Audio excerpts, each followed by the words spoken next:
Good evening. I'm Chris Reardon, Dean of the Daniels College of Business. Welcome to the first Voices of Experience speaker series for the academic year 2012-2013. As you know, Voices of Experience was created to highlight two of our attributes at Daniels: ethical leadership and community. Our CEOs and executives that come in share their stories about their corporations and, as importantly, about how they lead with ethics and integrity, something that's surely needed in today's business environment. It's also about bringing together our community. As you know, Voices of Experience is free and open to the public because of our kind sponsors. I'd like to recognize those now. Our in-kind sponsors are Net Impact, the Marketing Roundtable, the National Association of Corporate Directors, and the Denver Metro Chamber of Commerce. Our financial sponsors are Grant Thornton, CoBank, First Bank, Chase, and our newest sponsor at a platinum level is U.S. Bank. Let's give them a warm thank you.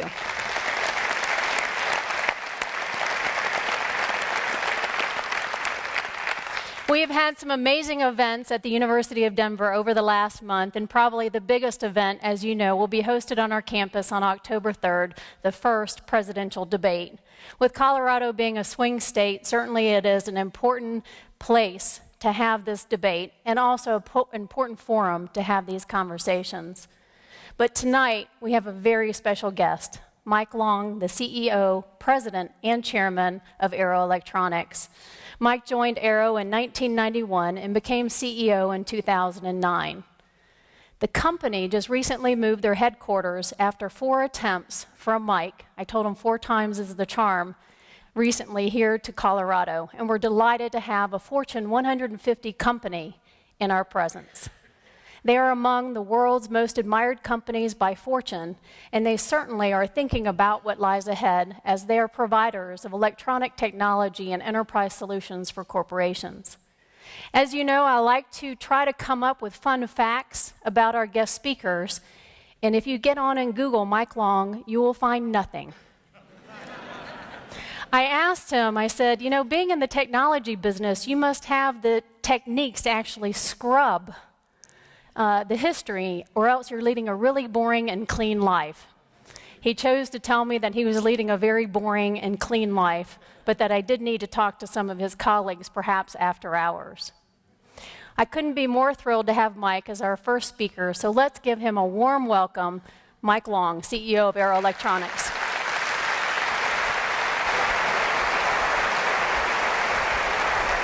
Thank you very much.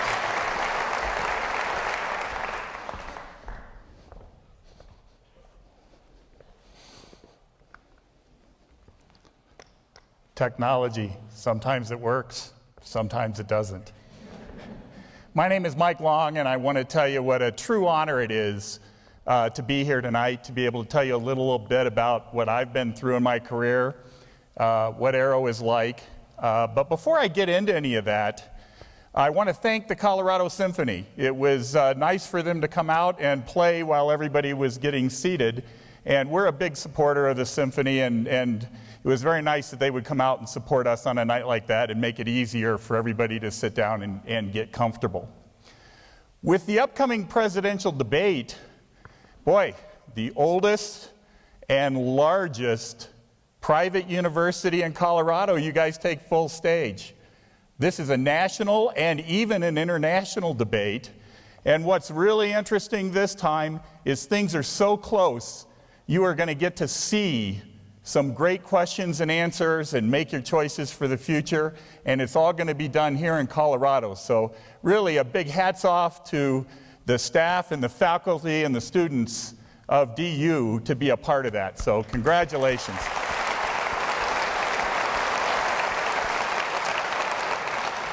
You know, at Arrow, our business is the future. We think 5 years out.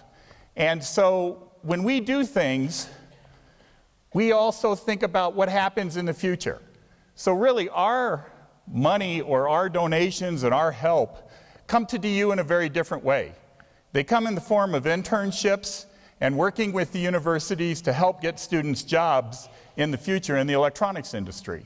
And we prefer that that's where we spend our money, because the students are the future of the company, and the faculty today, the things you're teaching them, will help them be a big success in electronics in years to come. So I understand tonight's called Voices of Experience. That's really pretty interesting for me because it doesn't set the bar too high, because I'm old enough to have just enough experience to be dangerous right now. But it also doesn't say that the experiences you're going to hear about are good or are they bad experiences. And I think the fact that I've been around for a long time and the fact that I'm the CEO of Arrow Electronics probably qualified me to be here. Maybe nothing else, nothing more. But it also means that I really recognize for the students that your faculty is bringing in many, many, many opinions of how to run companies, many opinions of how to treat your coworkers, many opinions about the future and what it may bring for that company. So you are some of the luckiest students in the entire world that everybody diligently fights to get you the best speakers. And I say that because I do know personally some of the speakers you've had in the past, and I know what it took to get me here, and I'll tell you why. You guys think going through college in 4 years is really a scary proposition? Try being here and looking around at this. You know, you don't have to do this from the corner office. So, but my personal and my business career has really been formed by a series of reinventions. So if there's any common thread you hear tonight, it's going to be about reinvention and the reinvention process. So I'm really not going to tell you how to live your life. I'm not going to tell you who to vote for. And I'm really not going to tell you how to run a business. What I hope to do is just share some reinvention stories with you and hope that maybe you'll take a little bit of that home with you. So having said that, the first question you guys should be asking is, well, who is this guy? And, you know, it's a little hot in here, So if I sneak now, I might be able to get out. But you know, if your chair's comfortable, you can sit back and ask again, who is this guy? Well, I'm the CEO of what is the largest company in Colorado, Arrow Electronics. And really, since my job is what got me here, the next question that you might want to ask is, what is an Arrow? And I know I was invited to speak to you this evening, but you should know who's speaking to you and why they're speaking. So really the question that exists is, what is Arrow? And in North America, I get more people coming up to me and saying, God, thank you, that shirt is so awesome. Well, just a minute, it gets worse. On Long Island, where we were headquartered, people still think, and I might add, we're the largest employer on Long Island, but people on Long Island still think we're the local exterminator. Well, if that doesn't quite get you, the Asian students will get this one. In Asia, they think we make toilets. So being a business-to-business company isn't always easy. But the truth is, we're in the Fortune 130s. We're a $21 billion company. The thing that I'm the most proud of any stat you'll see tonight, is the ability that Arrow could have been one of the top 100 places to work for. Now, that doesn't say we're number one, and it didn't say we're number 100, but the truth is, this is something we strive for every day. And it's not easy in a business that has 17,000 people. But again, it is something. By the numbers, this is probably the most boring part of the presentation. I'll totally understand, but I think it's important to give you an idea of the complexity of our company. In the electronics world, we have 185 million different part numbers that are in our database. This equates to a constant run of $2 billion of inventory. So for those of you students that have gone through inventory management, try to consider juggling $2 billion of capital tied up on an everyday basis, day in, day out, 365 days a year. We deliver 74 million devices a day, but think about it, 850 per second, 7 days a week, 24 hours a day. And we have 17,000 people in 53 different countries. What's really interesting, that will also give you an idea of complexity, is that today in the world, there are more cell phones that exist than there are toothbrushes.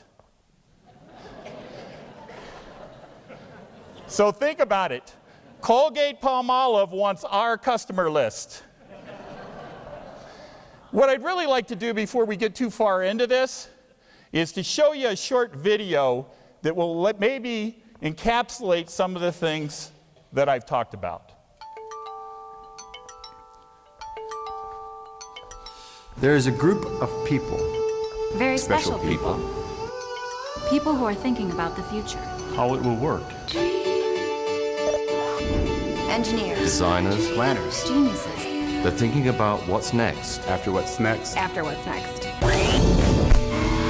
Cars. Appliances. Houses. Planes. Data centers. Tablets. Laptops. Handhelds. Smartphones. It's a lot to think about. It's not science fiction or fantasy. It's real. Tangible. Not just what's possible. But what's practical?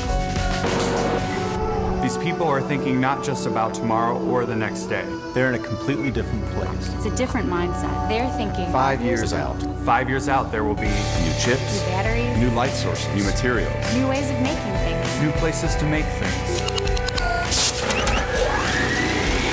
5 5 years out, The things we use today will seem primitive, Quaint. old-fashioned. Because 5 years out, We'll be working with all kinds of new technologies. the game will change.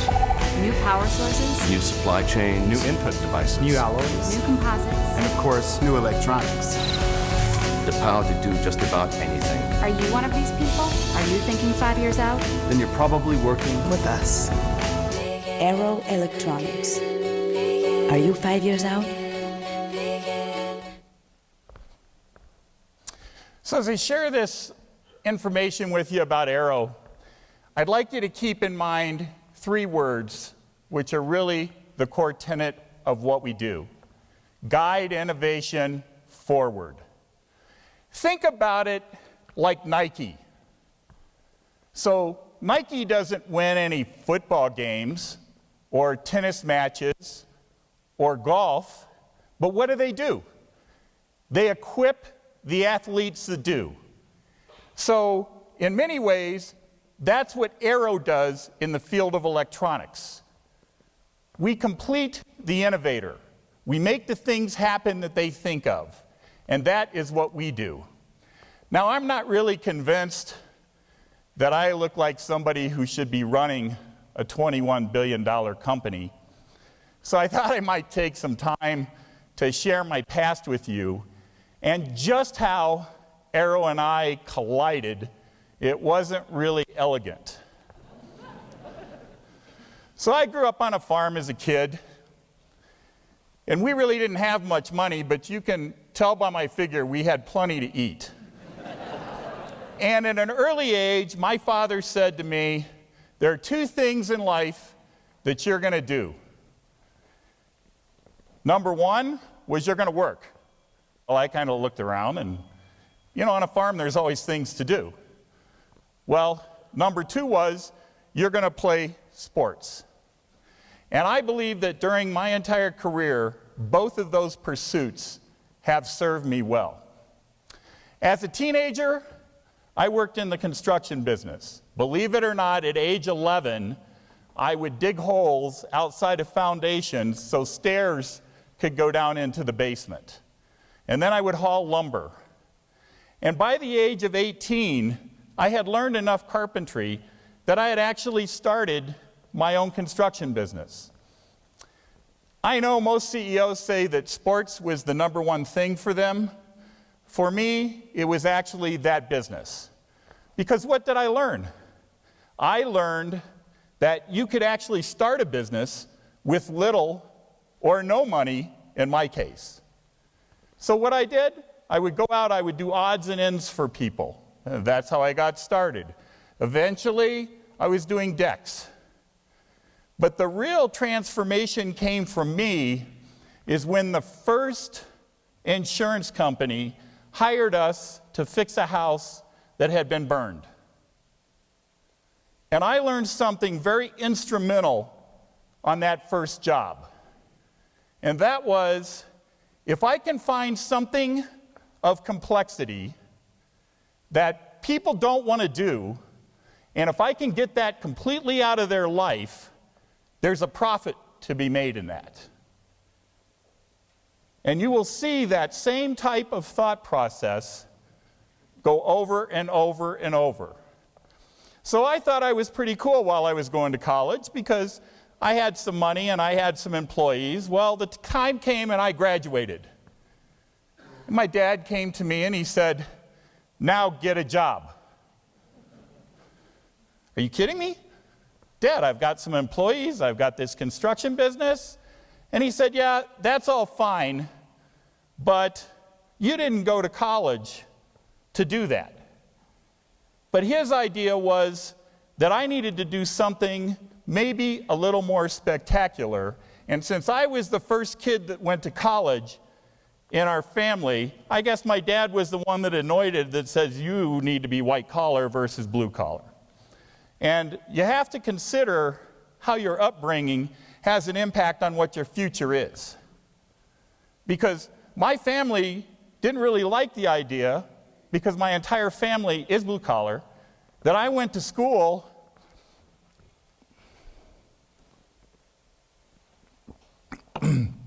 not on the 4-year plan. I was a 5-year student. So it was very important that I got out there. My first job was with Allen Bradley Corporation. And it just so happened that electronics were starting to move. And I became a buyer at Allen Bradley, and I purchased electronics for the production line. So after about a year and a half, I kept meeting all these sales guys that were coming in, and I thought, wow, that's pretty cool. The harder they work, the more they do, the more they get paid. You can control your own destiny. So I thought sales was something that I would like to do. So I went to my boss and I said, you know, I'd like to be a salesperson. And he said, wow, you need an engineering degree.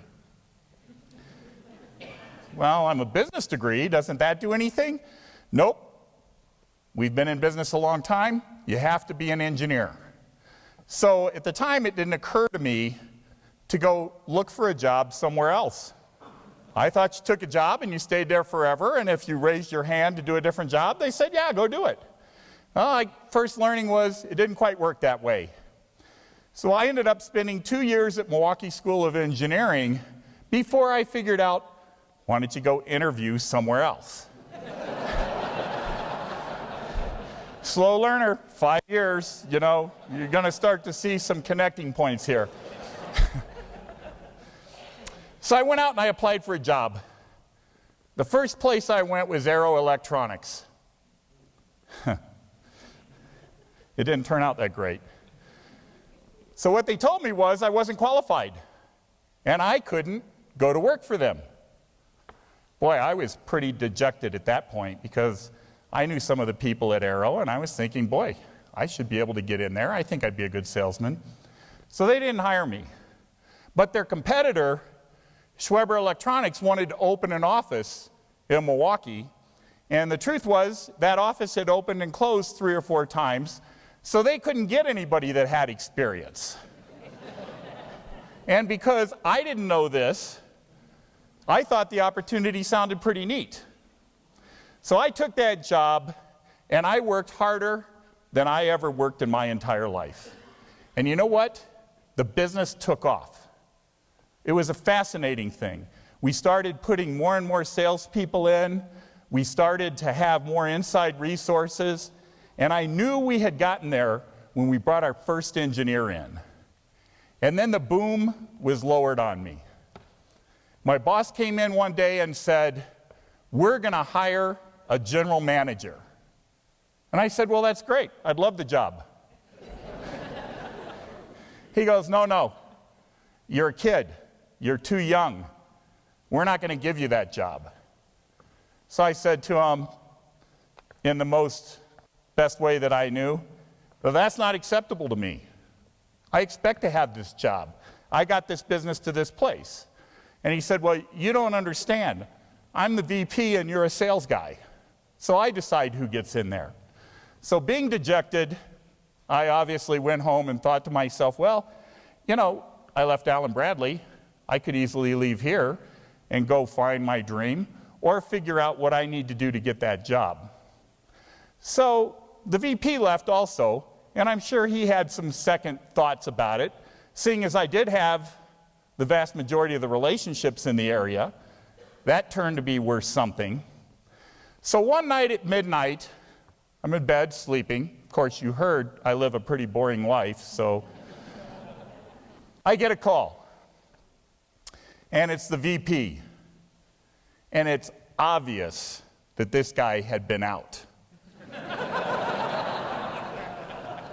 So he says, Mike, if you can be in Chicago at 6 o'clock tomorrow morning for a meeting, we'll give you the job. So what do you think I did? I mean, I hopped up, I ran into the shower. I didn't know how long I was going to be there, so I grabbed a suitcase of clothes, threw it in the car, drove as fast as I could to get to Chicago, and I was in our parking lot at 5 o'clock. And I really didn't know whether I could see straight or not. I just knew that I had a shot at this job. And I thought, okay, The VP is in, his boss is in, which I now realize that's why they were out. So 6 o'clock comes, guess what? No one shows up. 7 o'clock, no one shows up. 8 o'clock, no one shows up. 10 o'clock in the morning, they pull up and sort of stumble out of the car. And I get out of my car and walk up to him, and I'm all happy because I made my time commitment. And he says, "What are you doing here?" And I said, "Last night at midnight, you called me and said if I could be there at 6 o'clock in the morning, you'd give me the job." So the slightly hung over VP looked at his boss and said, "Did I say that?" He goes, "Yeah, don't you remember? You called the kid last night after we talked about it, told him if he could be there." So he goes, "Were you there at 6 o'clock?" And I said, "Yeah." And he goes, "Well, then you got the job. Go home and do your work."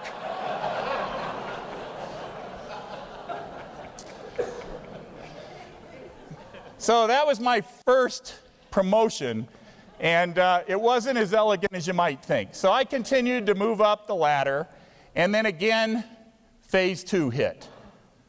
What was phase 2? Arrow Electronics. They came in and purchased the company I was working for.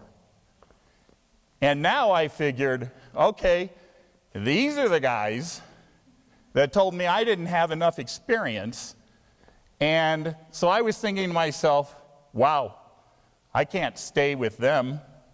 Why? Because they weren't too excited to hear from me the first time I interviewed. I figured this time it's going to be worse and I have a lot more to lose. So I made an appointment with the CEO and I went in and said, I'm going to leave.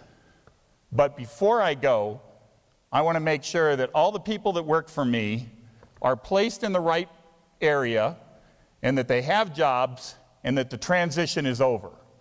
And once you've decided that that transition is over, I will then leave. And the CEO sat back and he looked at me and he said, have you interviewed anywhere? And I said, no, I hadn't interviewed and I wasn't going to until I knew all of my people were taken care of. And he said, then you wouldn't mind giving me 30 days to come up with something. And I said, no. I said, I'm not leaving because I don't like Arrow. I just didn't think that there would be an opportunity. He goes, no, I have a special opportunity I'm thinking of. I'll call you back. So on the 30th day, I get the phone call. Yeah, there's been nothing easy about this. So on the 30th day, I get the call. And what he says to me is, I want to do something special. So now he's got my attention. He says, I want to open a business to where the guys that open that business put their money right beside Arrow's. And Arrow will loan the company the money to grow the business. And oh, by the way, we don't want much other than at the time, 18% interest. We don't really want much, but if it works, we want the option to buy the company back from you. I didn't hear anything other than I was going to start a company. But what that meant was I mortgaged my home, I mortgaged my cars, I called anybody that I knew to get money, and that I gave it all to them, and that's how Capstone Electronics was started, which was the passive piece of Arrow that is about $4 billion today. So after that business gets going, I do a short stint in Greenville, South Carolina. Arrow, of course, bought the company back, by the way, after the second year of profitability, because on the third year they would have had to pay more. And I didn't really understand those calculations other than I could pay my mortgage off on my house and have a little money left over. And then the CEO says, I've got another opportunity for you. So I went to Greenville, South Carolina to work on a business that we really shouldn't have been in, but we got in. And it was PC and printer distribution. But the writing was way on the wall for this one. I went there and I could figure out in one day what we did. And you have to understand, back then, I never opened a PC. That's not how I got things done. So I didn't really understand computers and PCs and printers and putting them together and making things work. But in one day, I fully understand what they did. They sold PCs and printers, and the value proposition was lowest price. So it really wasn't anything that could happen other than make money because there was no value. So I kind of went back and said, look, what got you here? Finding something that is complex, scaling it, and getting it out of people's lives will give you the ability to make money. So I was there with a partner and we said, wow, this is not the business because we don't have any value add or there's nothing that the customer needs from us other than that initial transaction. So at that time we moved up to the server and the storage arena. Data center products, which Arrow does today, that is about $8 billion. But the interesting thing about this is we lost $6 million the first year in the storage business. And we decided, a lot of people wanted to get out. Believe me, in the corporate world, you lose $6 million doing anything, you are sitting in the CEO's office. And it's usually not a very pretty situation because at that time, he doesn't care what your background is or what you know. It's really a venting process that goes one way.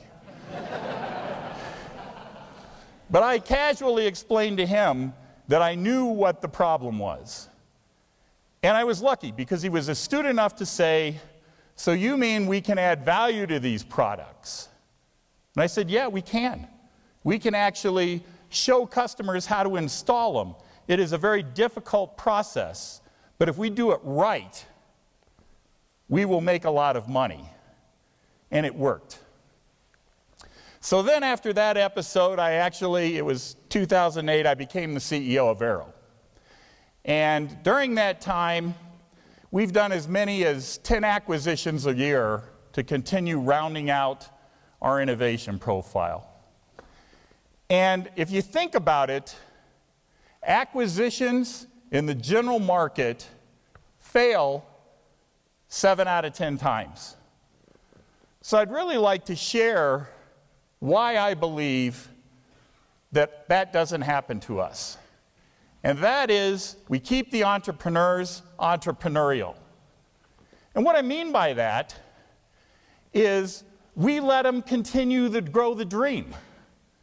There was something about that company that they were doing innovative that we liked. And it is very easy for a big company to come in and kick the soldiers and say, do it this way. But usually, they need 1 or 2 things of help to go the distance. So we really position Arrow to help them with their balance sheet, if they're strapped for cash, if they need to be scaled with back-end processing, such as delivery or payment, we can get them on different computer systems. But if they need something, what the entrepreneur knows is we have their back. They are not the enemy. They are our friend. They were our friend when we were courting them. They were our friend because they had something that we thought was good. And they're our friend afterwards. So in most of our acquisitions, the entrepreneurs actually stay with us. And sometime when we've got about 10 hours, I can tell you how fun that is to have about 30 or 40 of these guys still around in your business. So that's really a bit about my background. Now I thought I'll tell you a little bit about Arrow. And like every entrepreneur has a dream, I have a dream for Arrow. And that dream is that we will be in anything and everything that has to do with electronics within the next 5 years. But one of the best ways to really share those thoughts with you is to go back in a little history and show you how the reinvention has taken place up till now. So in the 30s, radios came out, and Arrow sold radios. This was a new era of communication. It was a new era of product design. There were people that had never heard anything before that came out when you plugged something into the wall. And that's what we did. And Radio Row, as it was called, was on Cortlandt Street, which was the site of the old World Trade Centers. And that's right where we were. And in many ways, this was the China of the 30s. This was the biggest and fastest growing innovation that was happening in the country. And it was actually the birthplace of electronics distribution. And there's a picture. We were actually there in the 30s. But radio was life-changing. It was a great time for companies like RCA, General Electric, Philco, and they were launching miraculous products at the time.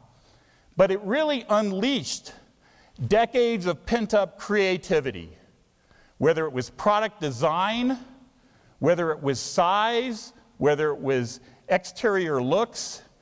These radios went from the living room to the kitchen to the bedroom and then into cars. It really followed the same procedure that TVs and the internet did. And although Arrow didn't design and build these products, we sold them. But we learned which models succeeded and which models failed, and we started to gather a little idea of why. But we weren't the innovators, but we were working right along beside them. And these new ideas that came out, they generated more and more electronic parts. See, the world in the 30s, there weren't disposable items. This was 10 years after the Depression. Everybody repaired things. Nobody threw them away like you throw away a cell phone today. If you bought something, you coveted it because you knew you were so close to the Depression that that device could be gone for you. And the Depression made repair necessary. And so people came to Arrow for parts for their radio. And Arrow started to deliver these parts to people and show them how to fix their radio. So customers started to ask us for opinions and advice, and that's where our launch of Guiding Innovation started. Then came along TV. TV was nothing more than a radio with a picture, as you look at it today. But at the time, and those of you I'm looking around know who you are, you saw TV. This was a time where there was more content and even richer content. But what was the important thing that was going on? People believed what they saw on TV. You believed the news. You had your favorite shows. Your soap operas were the things not to be missed. Kids watched cartoons on the weekend so mom and dad could get a little quiet time. It was clearly starting to change some of American lifestyle. Now, some radio manufacturers couldn't make the conversion to a radio with a picture. So what did they do? They went out of business. Because being an innovator gave you big brand recognition. And people would keep coming to you. And as long as you could stay on the cutting edge of the next release, color TV, you stayed in business. Now, Arrow didn't invent anything here, but we watched and we kept selling radios. And then we kept selling radio parts. And eventually we decided, boy, TVs are out there, let's get more parts. And of course, another exponential leap in complexity came into our business. And that made us even stronger, because now we were working in the world of radio and we were working in the world of TV. But by the 60s, all of this innovation came to be known as electronics. And electronics became a part of our lifestyle. That's how we lived every day. But you know, we started hearing about brands in the 60s that came from Japan or Korea or the famous Made in Hong Kong. And it was a global business because there were now competitors. And they were doing a lot of interesting innovation. But it wasn't just an industry cluster, it was a way of life. Space Command, stereo systems, quadraphonic, more innovation. The dichotomy of things that were being invented started to scale tremendously. At the time, we actually moved off of Cortlandt Street onto Long Island because Cortlandt Street could not handle the inventories necessary for the repair business anymore, plus all of the extra businesses that we were getting into. So we were supplying parts in the full spectrum of these new widgets that were being produced. And again, the number and the complexity of the product that we were selling was immense. Now we had to be an expert in space travel. We had to be an expert in stereo systems, TVs, cars where radio was going in. And these manufacturers were dealing with more and more complexity.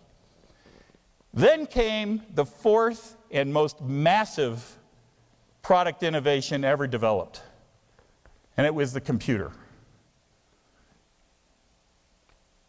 Computers made it possible for businesses to start doing mathematical spreadsheets and financial modeling at a rate and pace that would save hours of work done by longhand. Typewriters were totally replaced by word processors in a 2-year period of time.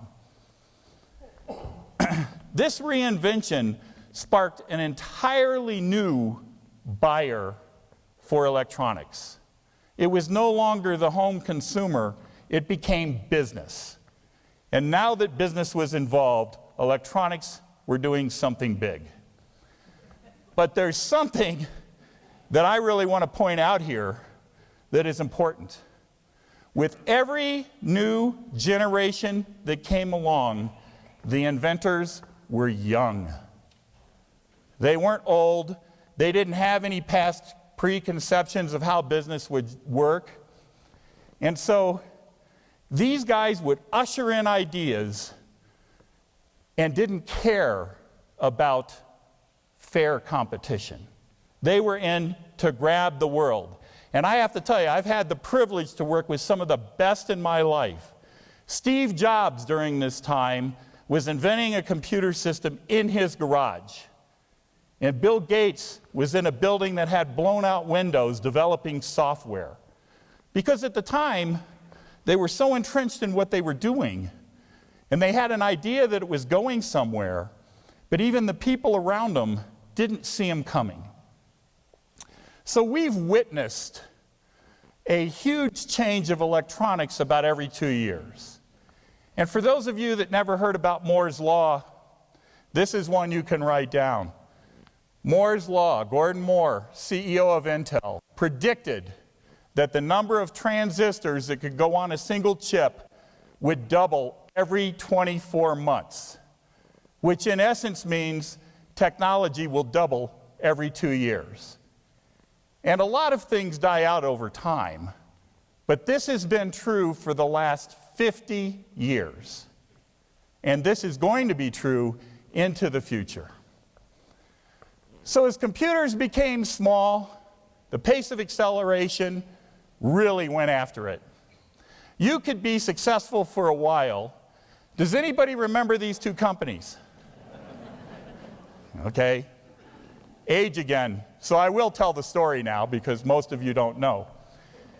These companies were number one in what they did. They built PCs. They took the big mainframes and they brought them down to something you could work on your desk with. And then Atari, the first games that ever came out. But what happened? They did not keep up with customer demand and change their technology for the future, so they were gone. each of these companies had about a 2-year run and then several years of losses before they couldn't sustain. And that's because they didn't pay attention to their market. And nobody ever thought that Tandy and Atari would go bankrupt. And of course, this innovation created even more parts, even more complexity for Arrow to think about it. And on this journey, we learned a lot about innovation. We learned how products were put together. We learned how design was done. And we had supported that all along. But the key to our success was to support innovation. And we were fortunate enough to work with some of the best innovators in the world. And by supporting them, we continued to learn. We're also lucky that the things that we do today continue to grow by leaps and bounds. Because when things aren't necessarily going well, every company in the world is redesigning their products. And that's when engineers are the busiest. So if you look at Arrow today, when it comes to electronics, it's really hard to think of anything out there that we don't have our fingers on. It doesn't matter whether it plugs into an outlet, or you have to take a battery and put it in, or has some other energy source. Arrow is working with every manufacturer in the world, helping them innovate their products. And today, the number of parts and complexity has even gone up again. This complexity continues to grow at a 2-year pace. And so we've learned not just about parts, not just about innovation, but now we have to be an expert in supply chain, because parts are going all over the world, and we need to continue to make sure that we stay abreast of our business. Operator error. So at this point, I know it sounds like it, but we really don't know where everything is going. And what we do is we survive and we thrive, and we've had to be committed to constant learning. We've had to keep our eyes open. When we got into the computer business, we really didn't know what we were getting into. And for a time there, we were sort of embarking a little off of our journey and thought we would get into products. And some of the people wanted to scale back. My thought process was, we have been successful in being a partner with innovators, and that's exactly what we need to do in the computer business. We need to partner with IBM. We need to partner with Hewlett-Packard. We need to partner with Sun. And I'll remember the first conversation I had with Lou Gerstner at IBM. And I went up to him and I said, you know, Lou, I think Arrow Electronics can deliver a server in the data center and have it installed 3 weeks faster than IBM can. And he looked at me and he said, are you kidding me? There are servers. We make them, we can deliver them, and we can install them. And I said, yeah, all of that takes about 3 weeks. I can do it in about 3 days. So he was a little bit intrigued. And he said, well, yeah, but how many of them do you think you can install? And I said, well, $2 billion worth. Lou Gerstner gave us the franchise. We proved we could. At the end of the first year, we were on $1 billion run rate. And then, would you know it, Hewlett-Packard and Sun just had to have us as partners. So learning costs nothing, but learning pays big. I really liken our journey to going down the road, and you're in a car and you go to the next town. You know what? You're going to learn something about that town. You're going to take some right turns. You're going to make some mistakes. But in order to learn anything, you've got to be on the road. We really don't know where the next road is going to take us. But we do know that if we're not on the journey of electronics, it won't take us anywhere, except for where Tandy and Atari ended up. And by committing and having the courage to really start to explore different technologies, different places to do business, different partners to do business with, we have been able to work with some of the greatest innovators in the industry. But we haven't learned just about technology and what works and what doesn't. We've had to learn about supply chains and manufacturing. And one of our biggest businesses today is to show manufacturers how to become more efficient and get their cost out of the supply chain so they can use their money to innovate. See, the whole idea is not to spend the same dollar on your partners or your customers. It's to eliminate the expense they have to have in your area so they can continue to develop out into the future. Because everyone knows there aren't enough development dollars in the world. So if we can free that up for innovators, then they become our friends. We become the knowledge partner of how to do that. And eventually, they've just let go and say, give it to Arrow. So by the 90s, we were working in some pretty far away places. We were deeply integrated into the supply chains of some of the biggest and most aggressive companies in the world. And as they moved their manufacturing to different places, we moved with them. We had to figure out how to send parts from New York City to Hong Kong. We had to know how to get to Frankfurt, and then maybe from Frankfurt to Hong Kong. We had to figure out where all of our partners were manufacturing their products and try to get them to a central location so we could disperse them around the world for them. We were drug into this. Nobody says in the 90s, well, you're a North American company, and if you're not ready to go in Asia Pac and in Europe, within the next 10 years, you'll be out of business. So what do? What we always do when we're not sure what to do next, we buy something. So we really spent some time going to Asia, talked to a lot of people. Finally, we got somebody to let us acquire their company. And that entrepreneur stayed with us and taught us the ropes about doing business in China and Taiwan. And at the same time, we launched acquisitions in Europe. And before we knew it, we had entrepreneurs that were helping us figure out how to move parts around. Because those entrepreneurs no longer needed cash. Arrow had the cash. All they had to figure out was how to make the supply chain work better, faster, cheaper, and more efficient. So that's how our global presence. We did 85 acquisitions through the 1990s. And over the last 2 years, we added 20 more. So there is something that when a company grows at this dramatic pace, you have the opportunity to learn some lessons. Some of the lessons are hard fought.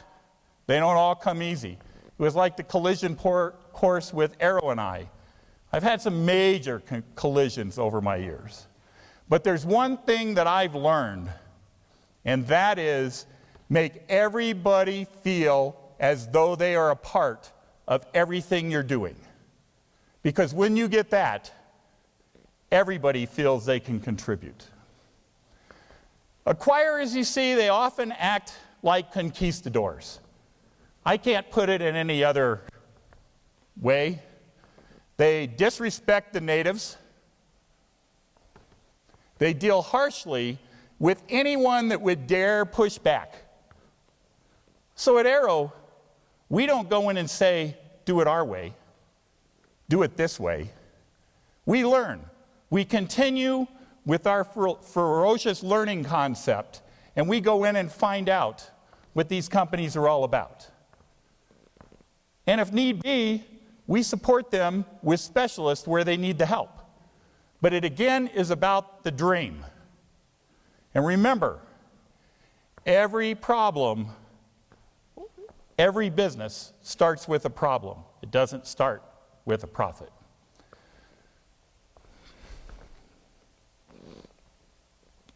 So we really position Arrow to act like a bank. What we do is we go in and work with the management team. We agree on the financial resources. The hardest thing you ever do in your life is do a budget. Because I don't care what your professors tell you, I have never seen one work.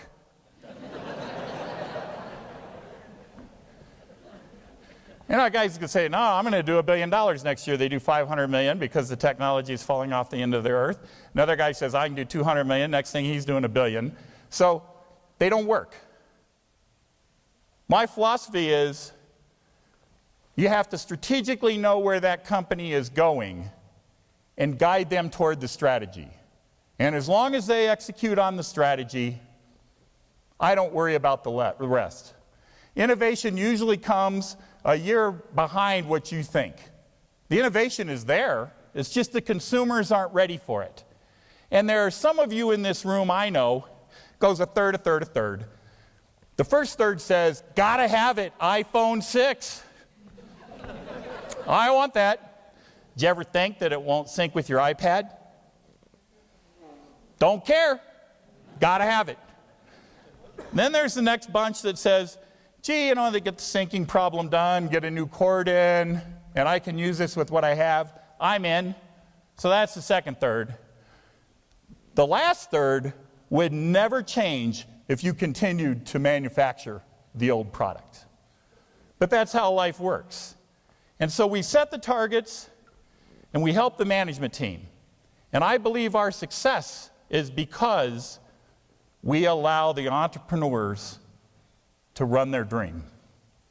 So I'd like to share with you just really one example of how this manifests itself in Arrow. So Chris Mayo, one of our employees, she wrote what she thought our strategy meant to her. And if you look at it, it says, hi, I'm Chris Mayo. I understand the company's long-term strategic vision, and I live it every day. I'm committed to improving Arrow's image of the business community. I'm finding new ways to share Arrow's vision with the outside world, to open new doors, reach new audiences, build new relationships, and start new conversations. I'm working on the solutions to these challenges each day. I'm Chris Mayo, and I'm 5 years out. Running a company, you can ask for nothing more than the strategy that you have laid out for people to embrace that and then define what that means for their job. And how we treat our people defines whether or not they're willing to go the extra mile and help you connect the strategy to their job. And if you can get that with 17,000 people, you will never lose money one day. So as you can see, we've come a long way. We're not just about parts anymore. We're also about logistics services. We started out with parts. We started out on Cortlandt Street. But by helping innovators, sticking with that formula, continuing to remove complex problems that affected our customers, we've been able to rise above the parts. And we've stuck with this formula over and over and over. But this sort of reminds me of another lesson that I had to learn. If you really want to accomplish great things, what you need is a problem, but not enough money to do it. And ours is a company that grew despite never having quite enough money. I used to go into the conference rooms at hotels, and at the end of a meeting, I would scoop up all the pads and all the pencils and all the Jolly Ranchers and bring them back and hand them out in the office. But I got to tell you, things were so bad for us that we used to send the payroll checks out on Friday. And we used to tell the general managers, in the event of death, you do not hand out those checks before 5 o'clock. Now, why did we do that?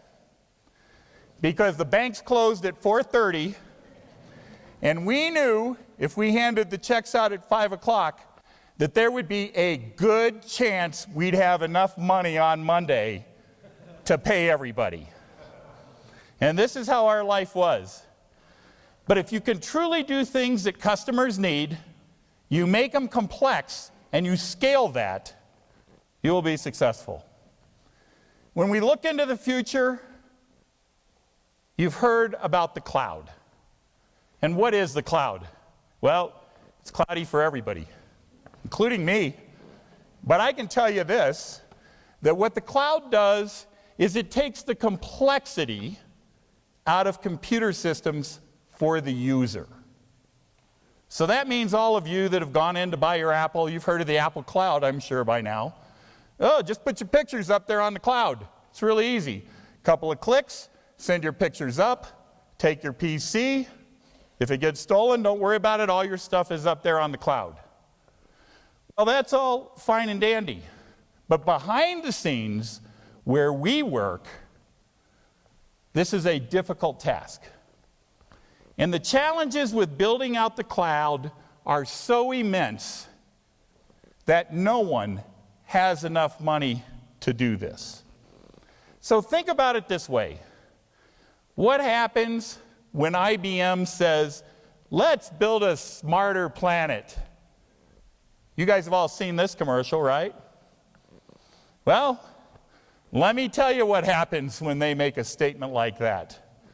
So they come to us and they say, Mike, what technology should we use to build this? What and where do we need to put it? And who do we need to put it there with? Forget that. Can you build it for us?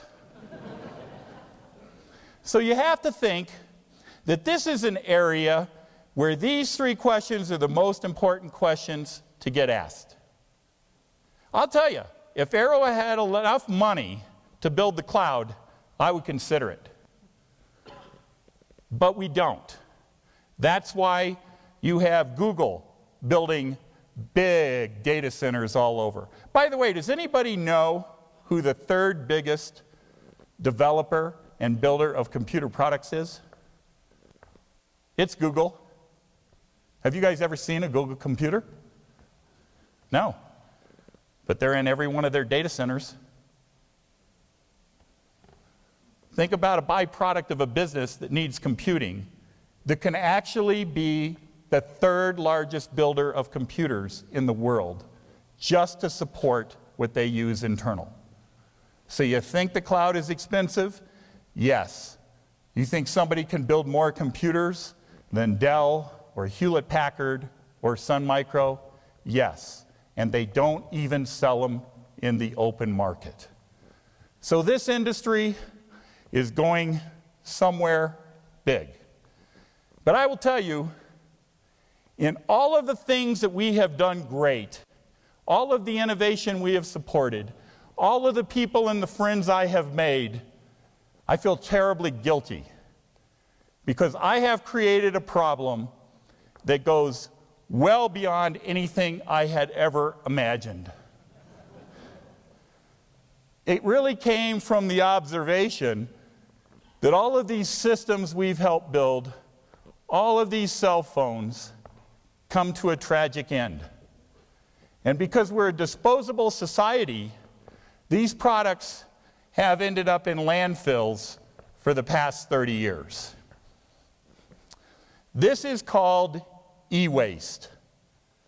And it's also known as ITAD, IT Asset Disposal. Or it's known as EAD, Electronic Asset Disposal. I don't really care what you call it, but remember how I said, find a problem that really exists and scale it, and you will be successful? Arrow Electronics today is the largest recycler of electronic waste in the world. We started this business just 2 years ago.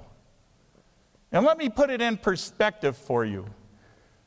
There are 300 million new devices that go into the marketplace every year.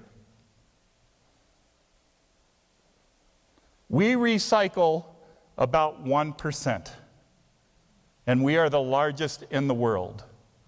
So think about how many years this business could run and how much opportunity there is in a business that is all about recycling and using technology that already exists for people that can use it. But I got to tell you something else. I'm sure that building a business to solve this problem, that really is one I detest, which is one of the reasons that this is what we're doing, that I will create another problem. And the good news about that is I'll be long gone, and all of you DU students will be solving the problem that I caused that probably will be unsolvable. I'd like to show you just a short video about what asset recovery is, e-waste is, and remember, everything you do starts with a problem, not a profit. In the next 5 years, The typical human being Will consume more than 14 handheld devices. 14. computers, Smartphones. tablets, pods, pads, You name it. a new generation every 18 months. a cycle of constant improvement. But here's the question. Where will the old ones go? Will the parts that are still useful be saved? Or will they be buried in landfills? Are you even thinking about this? Is anyone thinking about this? If you are, Then you're thinking 5 years out. And you're probably working with us. Aero Electronics. Are you 5 years out?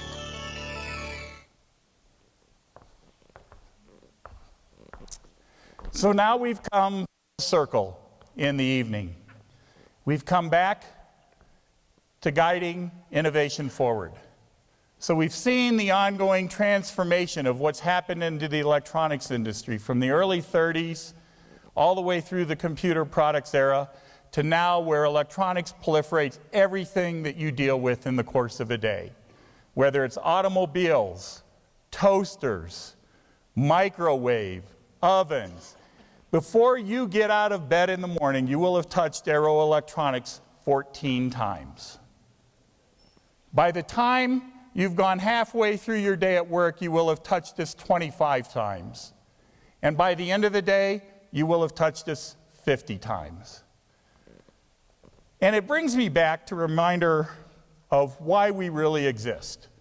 We exist to help our customers and our suppliers. We're in the business of possibility, what could be. But we're also in the business of practicality. Can it work? Can we afford it? We've learned that this is called the innovator's paradox. This is the constant struggle between what's possible and what's practical. But our industry really needs to be able to deal with this.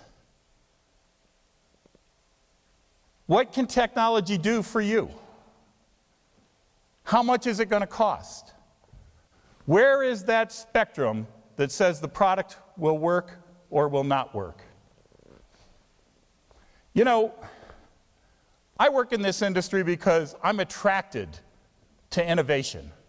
And I'm really attracted to the possibility and the creativity of it all. It's something that I love. It's very fast-paced. It's hard to keep a handle on. But on the other hand, every day I listen to new ideas. And the biggest fear is that we will get snow-jobbed or sold a bill of goods and then be duped by the innovation genie. And that product will go nowhere. So over time, if we only concentrate on possible, we don't ever get any product to market. And if we only concentrate on practical, consumers get bored because it's not interesting enough. So innovation really requires a dealing of both. Now, I know the innovator's paradox is a little bit complex, so I thought maybe there's an easier way I could explain it to you. Sir Edmund Hillary was on the realm of possibility when he decided he wanted to climb Mount Everest. But in order to climb Mount Everest, he needed some practical help. So there was Norgay Tenzing. And Tenzing carried the tents, carried the water, carried all the supplies, and guided Sir Edmund Hillary to the top of Everest. And you know, when they came down at the end of that, it was Sir Edmund that got all the accolades. He had been the first man to get to the top of Everest. Well, it was really Tenzing that was critical to his success. After all, he had guided the guy up. But he took no credit. So in many ways, Arrow Electronics is the Sherpa of the electronics industry.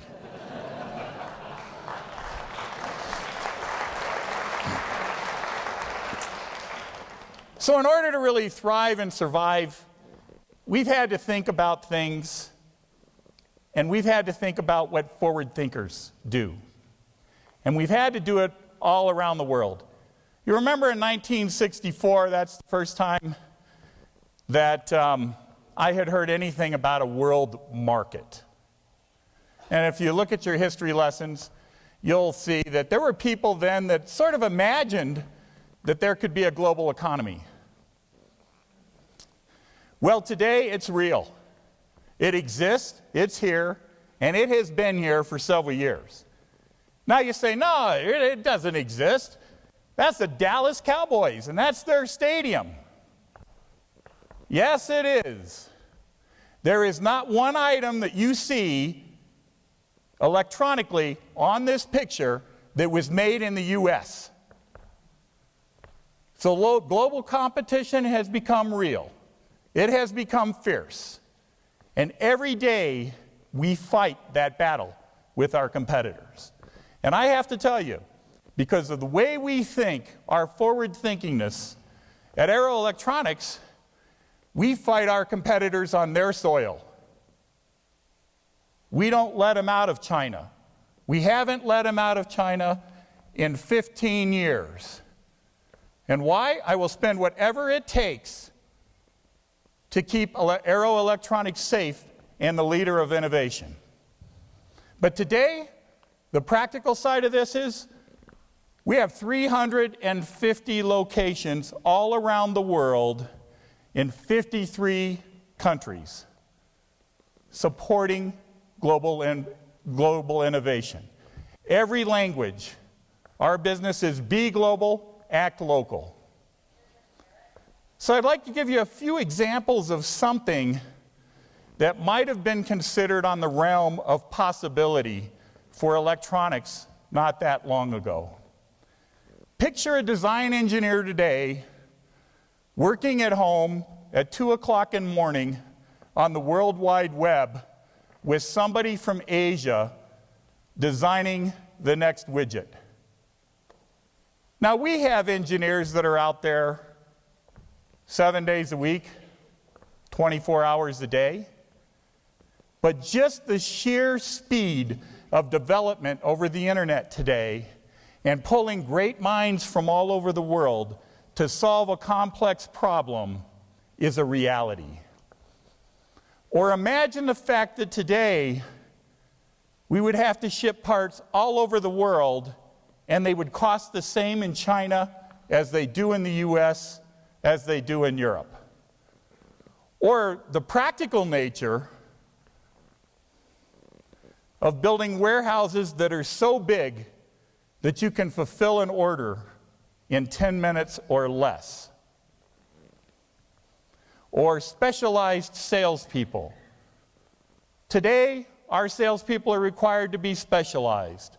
They need to know about semiconductors. They need to know about passive electronics. They need to know about computer systems hardware. They need to know about software. But you know what? They also need to know about the cloud. But the most important thing they have to know is to be general enough that they can hear, feel, and sense a customer problem. Because if they can't do that, they're no good to us. If you can't sense what your customer has that is giving them fits, you can never be a part of their team. So this idea of find something complex that your customer doesn't want to deal with and get it out of their life opens the door to become a partner forever. And we've really mastered distribution through centralized activities. But this tension between possible and practical is dramatically changing this industry yet one more time.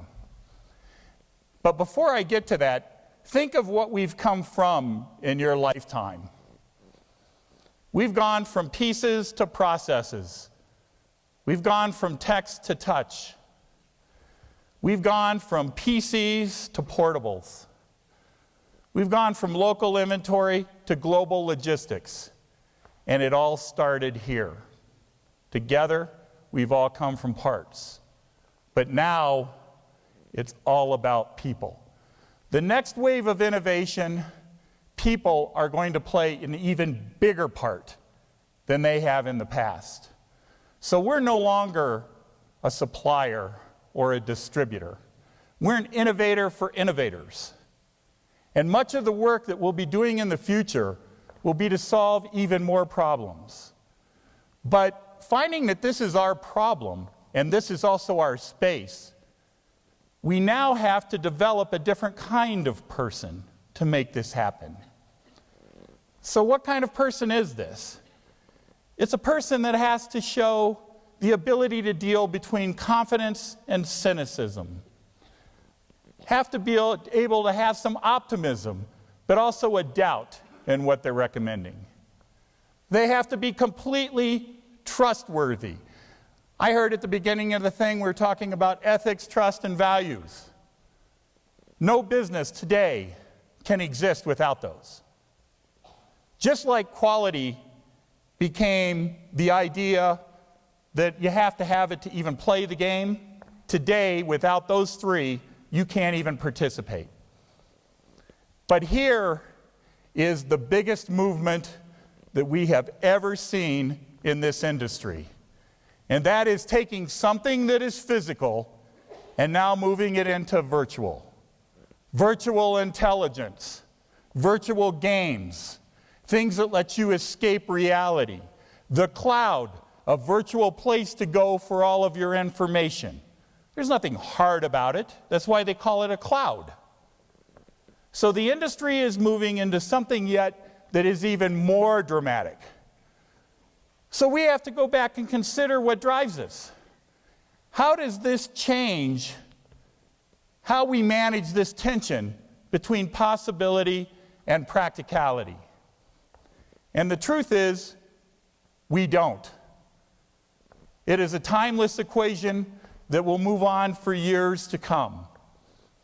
So how do we guide innovation forward? Through an expanded offering that continues to touch every arrow or every part of electronics. And remember, our dream is to be in anything and everything that has to do with electronics. From the initial concept or design of a product to now, where I've taken us into being a high-tech garbage man to clean up the mess along the way. And the circle continues to expand. So what I'd like to do is show you a short animated piece of what we have going on. Oh, guess it didn't come up.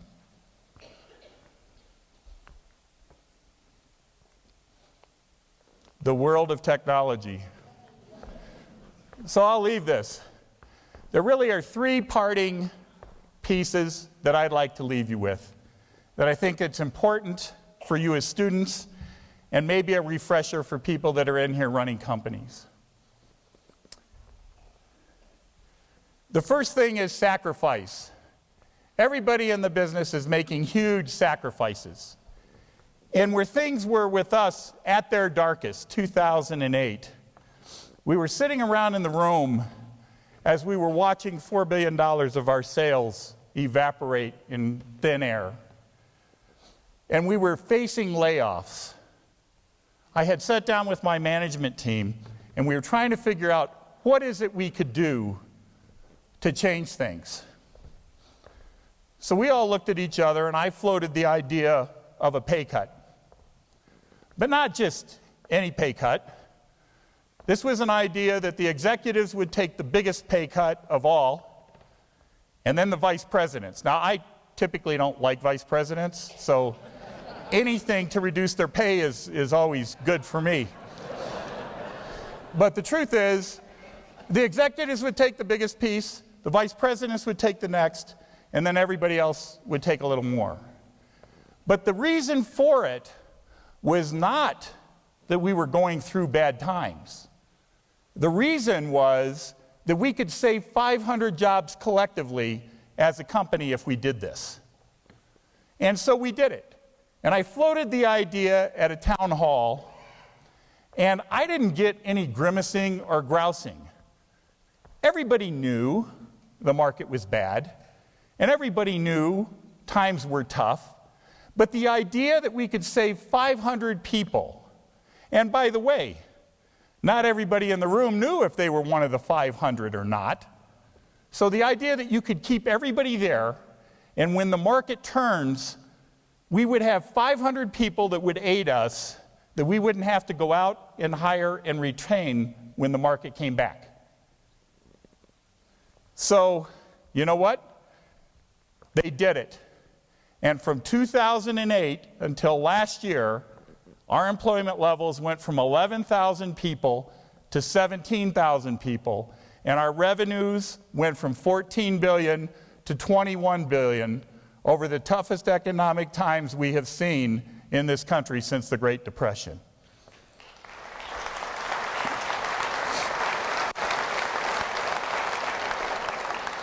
So that was lesson one. Lesson two is I believe in absolute clarity. I do not believe that somebody is driving to work in the morning, fixing their hair in the mirror, listening to the radio, saying, I'm going to drive to work today and I'm going to be a really bad employee. I just don't believe that happens.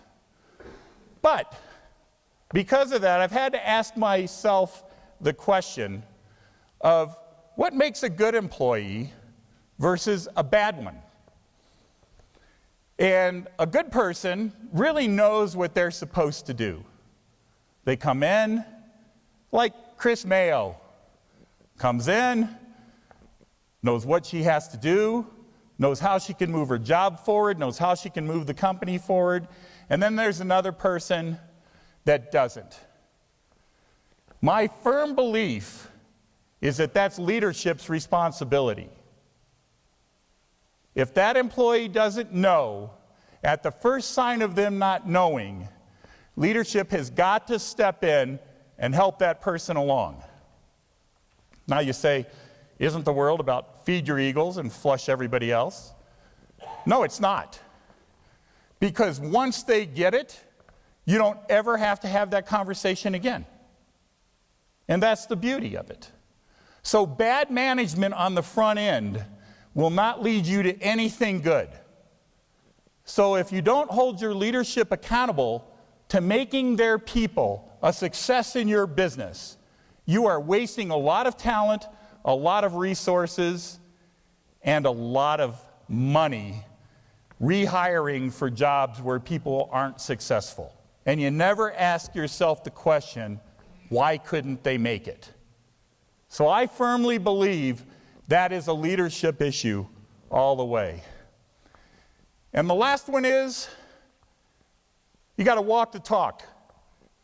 You've heard this said 1,000 different ways.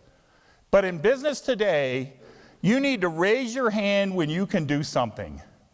If you can help a customer, if you can solve a complex problem, you better raise your hand. But then you better follow through. If you say you can do something, you better do it. Because the world today has no room for people who can chuck and jive their way through the system. It just doesn't happen. And you have to manage between practicality and possibility always, not only in your career, but I can tell you even in your personal life. So at the end of the day, I believe Arrow is going to continue to grow long past my tenure. And this last video, I hope will work, will maybe show you a summarize of what we've talked about today. So with that, enjoy it. Heat dissipation. Retail kiosks. Cars. Missile defense systems. Toasters. Irrigation systems. Medical resonance imaging devices. Toys. Jumbo jets. Telematics. TVs. Stereo music systems. Coffee makers. Video games. Popcorn makers. Wind turbines. Vacuum cleaners. Real-time language translators. Smart grids. Electric guitars. Tablet computers. Laptops. Pinball machines. Sonic memory chips. Microvoice activated pacemaker drones. Life. Arrow Electronics. Are you 5 years out?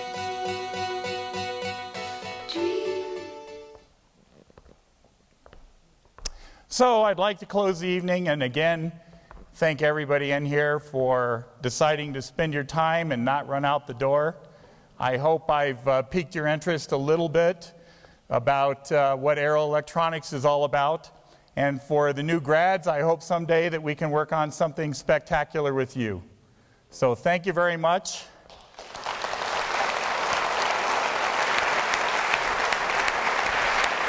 All right, everybody, you could do better than that. Big round of applause for Mike Long. Thank you.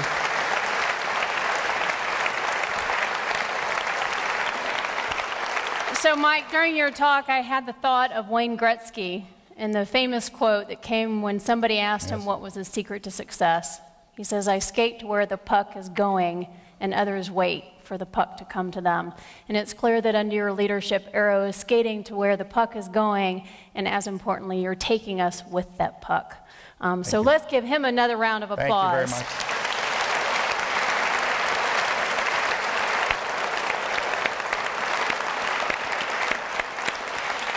I do have to admit that early in your career, you probably could have changed that quote and said, "I drive to where my boss is drinking," and that probably would have been applicable. I'm not sure we'll include that story in our career class, but perhaps. That was terrific. Well, this was a wonderful way to start the Voices of Experience speaker series for this year. I hope you will join us again. In October, we have Stuart Stockdale, President of Global Services for Western Union. We have John Mackey, the CEO of Whole Foods. We have Maxine Clark, the CEO of Build-A-Bear, and working out the calendar right now for Meg Whitman with HP, and also Jim Collins, who is the famous leadership author of Good to Great. Please join us in the lobby for a reception, and one more time, let's thank Mike Long. Thank you. Thanks.